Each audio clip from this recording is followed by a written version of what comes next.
સુરતના વરાછા વિસ્તારમાં કૌટુંબિક ઝઘડામાં પિતા પુત્રની હત્યાના ઈરાદે સાડુભાઈ અને તેના 18 વર્ષના પુત્રએ ચપ્પુના ઘા ઝીકી જીવલેણ હુમલો કર્યો હોવાની સનસનાટીભરી ઘટના સામે આવી છે।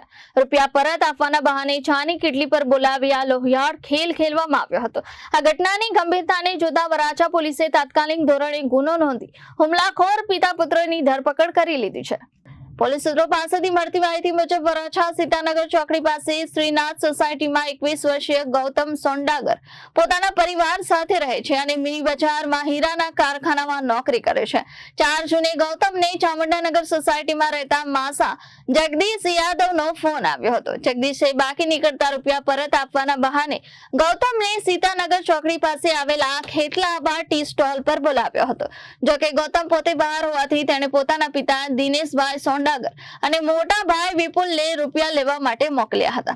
રાત્રે 9:30 વાગ્યાની આસપાસ ગૌતમના મોબાઈલ પર એક અજાણ્યા વ્યક્તિનો ફોન આવ્યો હતો, જેણે જણાવ્યું હતું કે તેના પિતા અને ભાઈ પર જીવલેણ હુમલો થયો છે। ગૌતમ તાત્કાલિક ઘટના સ્થળે અને ત્યારબાદ હોસ્પિટલ પહોંચ્યો હતો। Bureau report Janadesh news Surat.